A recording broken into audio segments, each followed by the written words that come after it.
Good day, and welcome to the Clan Podcast. Today, we are doing a special episode where we are going to introduce you to some concepts and basically teach you about powwow etiquette. So we have two, I would say, veterans in the field of powwow. We've been doing this since we could walk, basically, and so it's something that we are happy to share with you our experience and also help you if you're not familiar with it, of course, or even if you need some more tips about how to get into it. This is certainly a friendly place to do that. So yeah, powwow season is upon us. It's summertime, and almost every weekend there's a powwow going on in almost every state. So we live in Minnesota, and we have a good amount. We have some really good powwows here, and so when I'm traveling, I know that sometimes there's people who are new to going to powwows. I know there's people out there who want to go to powwows, but they're kind of scared. I know there's people who aren't native and they want to attend a Native American cultural event. And I just want to say that everyone's welcome at powwows. It's a social gathering event and it's open to everybody. We have dancers who dance, we have vendors, we have food art vendors, and we also have spectators. So in the sense of what she was talking about is throughout the United States, powwows are universal. And so these things are things that you will find are true on all of those places. So be respectful, find yourself, be mindful of each person's person. If you can just don't go touching anybody without asking. Don't go touching people's hair. Don't go touching people's regalias, especially. But the idea is, again, that there are social events that we definitely invite the public to, and these are those social events. There are ceremonies and things that you may likely never actually see because they are specific to the tribes, to their communities, and to their way of life. And so, for that matter, just give a decent mind of respect and understanding to that aspect of it. Understanding, again, that here at powwows, we are sharing our social gathering community songs, and this is a place for us to celebrate life, a place for us to get together, and a place for us to dance and heal, of course, and also eat. So there are many things that we would like to share with you just briefly about powwow etiquette, and so Miisko has a pretty good list put together, so we'll take a listen. These are things that can apply to anyone, whether you're a dancer, whether you're a spectator, or anyone who just comes to a powwow. These are some really good things to keep in mind. And so when we first have a powwow, the very first thing that happens usually is grand entry. And so this is when all the dancers line up, and we line up by category. How many different dance categories are there? Generally 6, but even within each of those categories, there can be further differentiations or even more specific categories or subcategories, I guess. But that's a really interesting point to know that when we follow the grand entry, all dancers are welcome. And so it's not just those, even to Turtle Island, we have oftentimes dancers that will come from Mexica or Azteca dancers. They are welcome there as well. And of course, if there are any foreign dancers, we welcome them as well. And this is that kind of a space for that. And along with that, in the grand entry, you will see that they carry the flags, the U.S. flag, sometimes the Canadian flag, but also, of course, our eagle staff, which is our indigenous flag, national flag, if you will. And so during the grand entry, of course, they'll let you know the MC is something to be mindful of. That is always happening. They will give you directions, let you know what to do, when to do, and of course, when and how to be respectful. And or also, of course, if you lose your keys, if you lose your wallet, if you lose your kids, this is a great thing to be mindful of, is that the MC stand, find it wherever you are, and make sure you know where it is, make sure your kids know where it is, so that way they can find you and vice versa. And going off of that, the MC will announce anything that's happening. And so say grand entry is happening, they'll tell everyone, okay, please rise and remove your hats. This is out of respect to the flags and out of respect to the veterans and all the dancers that are dancing and showcasing their dance style. And so that's going on to the next thing. So in the beginning, when grand entry happens, you will stand for the flag and stand for grand entry. And then also when we have honor songs, it's very respectful to stand and show that you're giving them your attention and your energy, even if you are spectating. So there may be honor songs for different things. Sometimes it's bringing youth or individuals into the circle. Sometimes it's for a great feat, maybe graduating, any kind of school. A birthday. Birthday. It could be any number of things, celebrating marriage or whatever it might be. So or even a memorials as well. Yeah, sure. And so all of these things, definitely the MC will let you know that this is an honor song. We are giving homage and paying respects to whatever individual or whatever is happening. And so that's a great thing. Another thing that the MC might announce is intertribals or exhibition songs. And so the difference between the two is that intertribals, everyone is welcome out to dance. Whether you're in regalia, you're out of regalia, you're young, old, or everything in between, everyone is welcome out in the arena. And so this is the time for you to get out and meet people, to get comfortable, go out. We usually dance in a clockwise manner.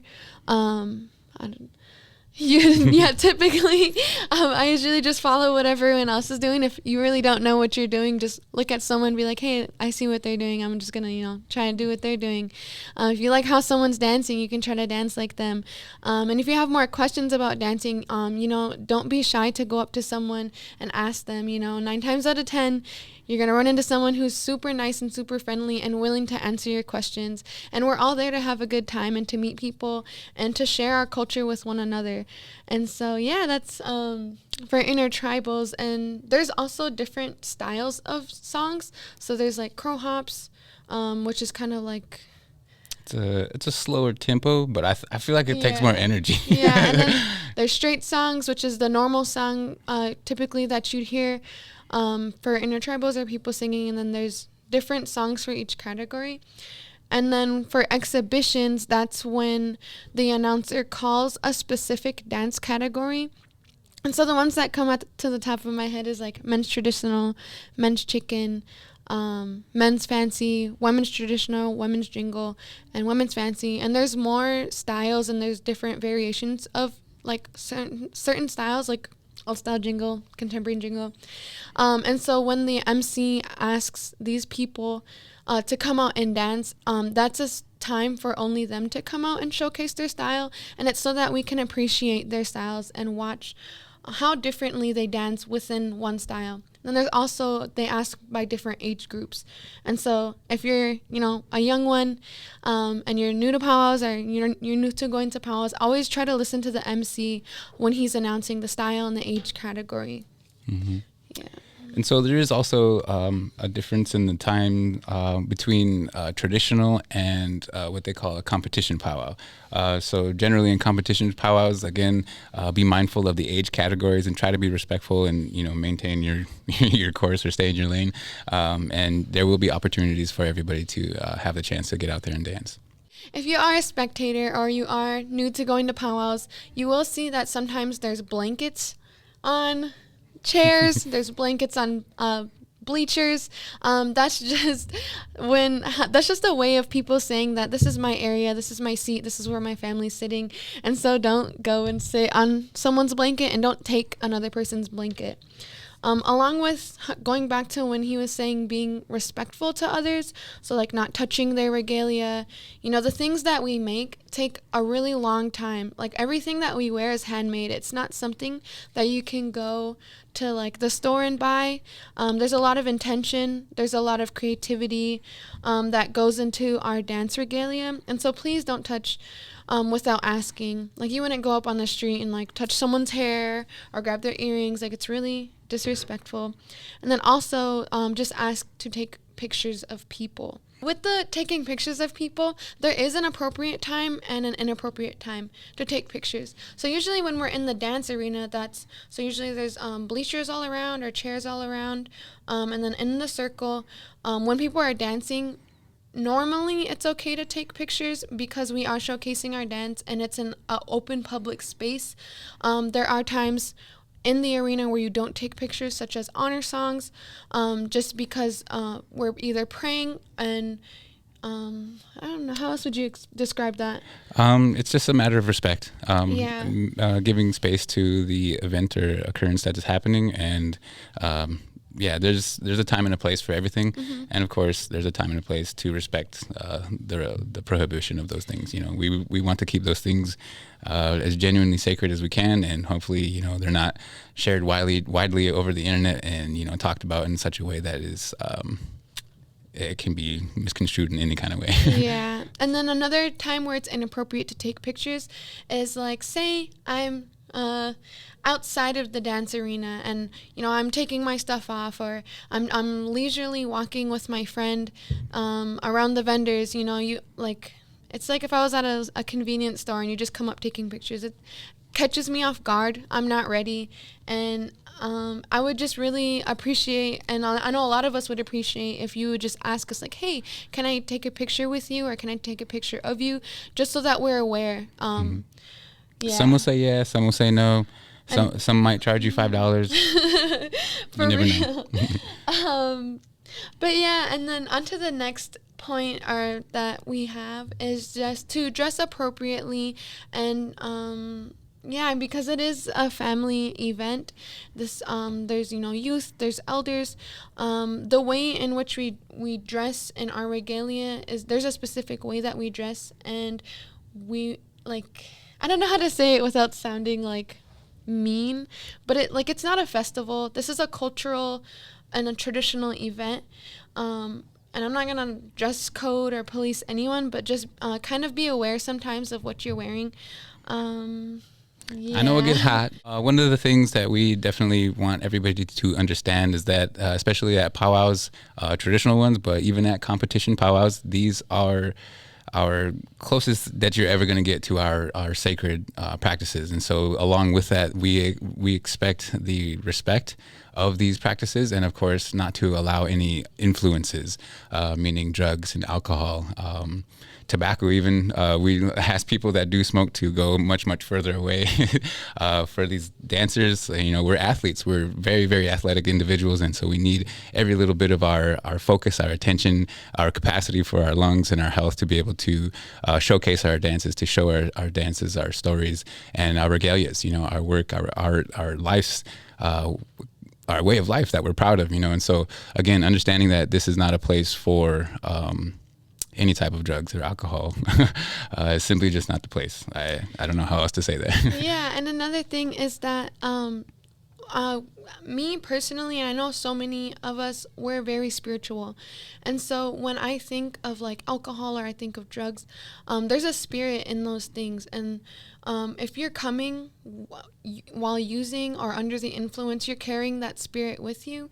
And, like I said earlier, is that our regalia, we hand make these things. And when I'm making like earrings, when I'm making my dresses, I have very good thoughts and intentions when I'm making these things, because I know that these things hold energy.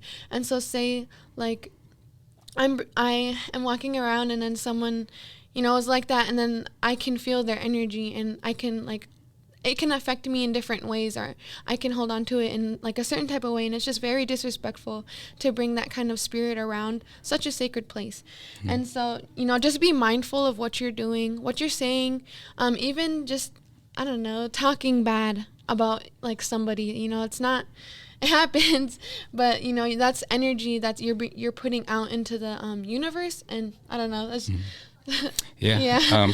As a hoop dancer, I emphasize the thought that any dance is healing and storytelling. And so when we're here at these community events to dance together, we're here to heal. And of course, as she mentioned, any type of negative energy can put a spur in that, can totally derail it, can cause other people even to fall into a different type of darkness or negativity as well. And so great for mentioning that. I think that goes along with the intention of your mindfulness, being there conscious 100%. You can't be under the influence. You can't be, even if, again, some people sometimes, we use these places as a way to heal or a way to bring ourselves out of funks or of negative spaces. And so sometimes, that's just our way of getting loose from those negative feelings. And of course, it's not the place to bring them forward and to try to present them to everybody for them to address necessarily. So again, this is a place for healing and a place to connect with community and family. And of course, if it does happen in an organic way, then yes, then this is definitely where that will occur. But other than that, again, this is a place for positive healing, good energy. And of course, I hope everybody that comes does feel that genuinely, whether you're dancing yourself or you're watching somebody dance, you get good energy from all of it. The food, food, the art, the dances, the songs, even just watching kids run around and play and be dirty. Like it's certainly a fun place to be. And then circling back to the tobacco, so we have 4 sacred medicines, or at least to my knowledge, or what I've learned is there's sweetgrass, sage, tobacco, and cedar. And tobacco is one of our sacred medicines. And so you might hear keep tobacco sacred. It's because tobacco is a means to pray and a means to communicate with the Creator. And so when, like you're smoking like e-cigarettes or cigarettes, you're misusing how the tobacco was given to us, which I'm not judging anyone for smoking or anything, but just be aware that this is a place where we are honoring our medicines. Some might have cedar in their shoes. We might have smudged before we dance. We always smudge off our regalia just to cleanse the energy that we hold, and then we use tobacco to pray. More oftentimes than not, the arena director will give everyone a pinch of tobacco to hold in their hands and to pray while they dance. And I don't know what everyone else does with it, but I usually give mine to a drum.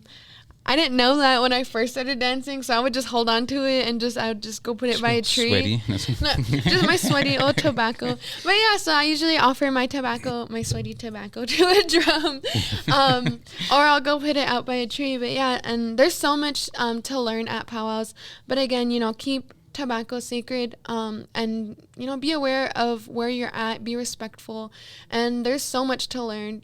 We probably just scratched the surface. Once you go to a powwow and you just see it, it's so fun. Like it's like a lifestyle. So once you start, like if you're a dancer, if you start going, it's kind of like a mind and like mental and physical, like it uplifts.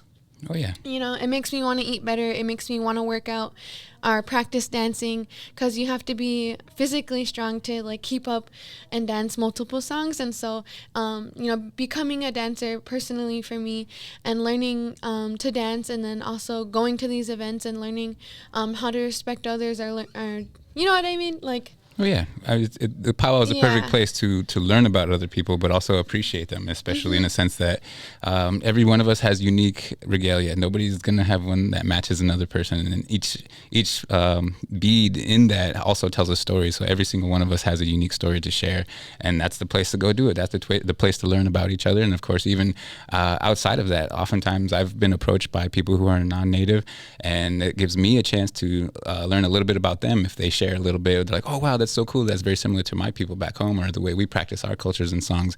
And so it's a great moment to, again, to have appreciation for the grandness of our world and all of its beauty. I hope all of you are interested in coming to a powwow. If you haven't came before, or if you're shy to go one, just go. Like, get out there. It's so fun. Everyone is super welcoming. There's so much to learn. If you have a heartbeat, you have rhythm, you have the ability to get out there and dance. And naturally, your heart will already attune to the rhythm of that drum. And so that's a great thing. That's a reminder. Part of those teachings as well is that all of us share these things in common, such as a heartbeat. Thank you for watching this video. I hope I see you out on the powwow trail this summer. CLAN stands for Culture, Language, Arts Network. We put on different events for our community. We also teach language classes. So if you go to our Facebook page, we do share registration links. Our language classes are open to anyone across the world. We teach Ojibwe and Dakota. We also have drum and dances every Tuesday. You can find the flyer on our page. Anything else you'd like to add?